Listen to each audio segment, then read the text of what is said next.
langsung beralih ke informasi lainnya, Ustaz Arifin dan juga pemirsa. Lantaran kesal, jalanan di depan rumahnya ditutup oleh sang paman, seorang pria di Pamekasan, Madura, Jawa Timur, tega menyabet leher pamannya itu menggunakan celurit hingga tewas.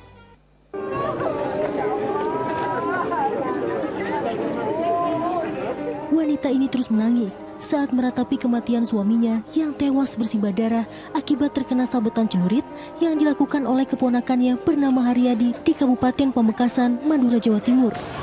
Sebelum peristiwa terjadi, tersangka dan korban diketahui terlibat cekcok lantaran tersangka kesal jalanan di depan rumahnya ditutup oleh korban. Pelaku yang emosi lantas mengambil celurit di rumahnya lalu menebas leher dan perut korban hingga nyawanya melayang.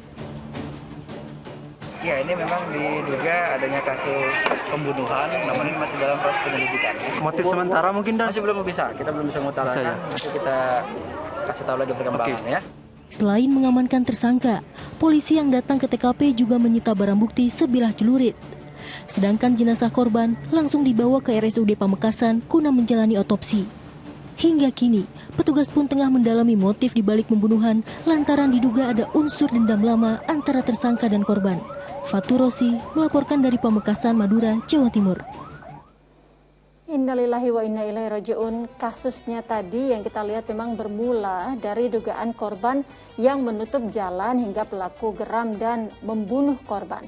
Ustaz Arifin, sengketa lahan ini memang kerap kali menimbulkan masalah.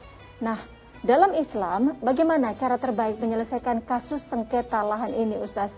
Dan apa ancaman bagi orang yang mencaplok lahan milik orang lain?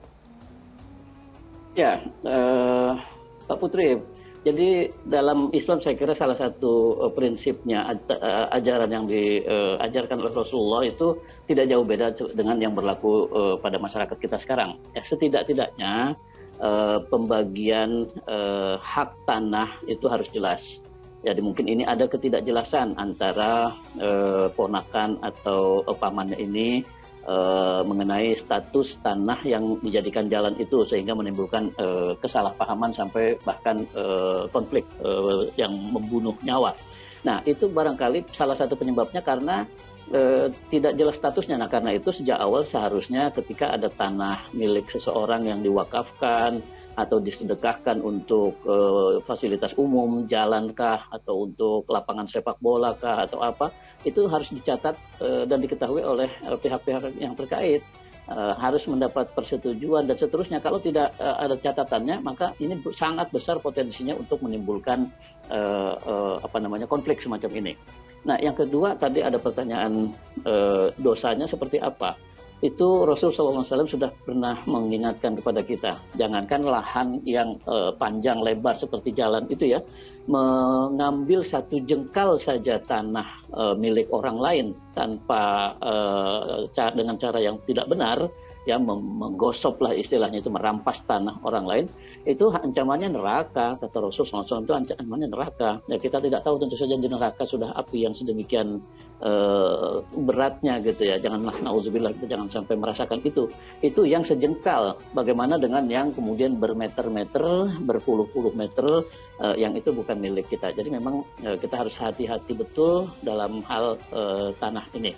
Karena pada hakikatnya tanah itu adalah milik Allah Subhanahu wa Ta'ala yang harus kita manfaatkan untuk kepentingan kita beribadah kepada Allah. Saya kira di situ poinnya, Mbak Putri. Ustaz, dalam Islam membuka jalan bagi fasilitas umum termasuk sedekah jariyah. Misalnya kita menyumbangkan tanah begitu, Ustaz, untuk dijadikan jalan begitu. Nah, selain itu apalagi, Ustaz, yang termasuk sedekah jariyah?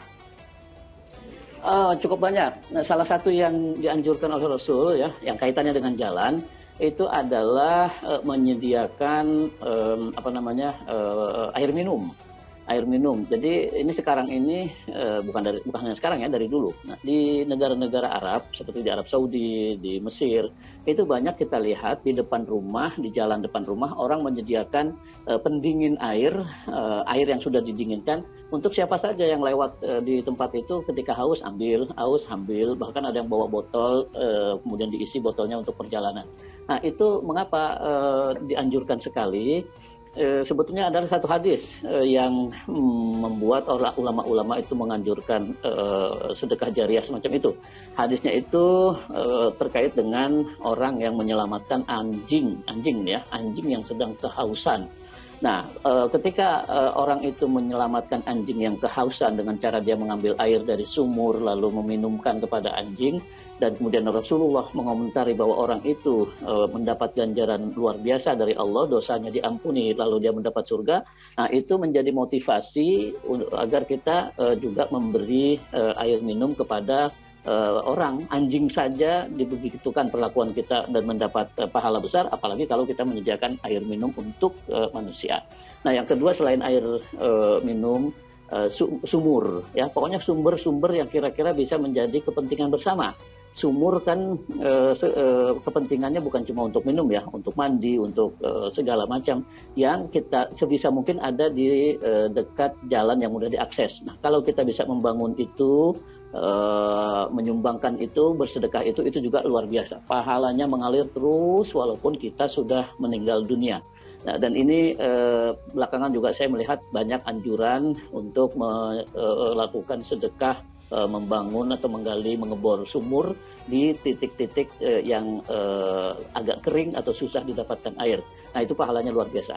Dan apalagi kalau titik itu berdekatan dengan akses jalan umum masyarakat, tentu penggunanya akan jauh lebih banyak lagi dan pahalanya akan luar biasa. Begitu, Mbak Putri. Amin. Mudah-mudahan kita juga termasuk orang-orang yang bisa melakukan hal-hal tersebut ya Ustaz, agar mendapat amal jariah atau amalan yang tidak terputus-putus.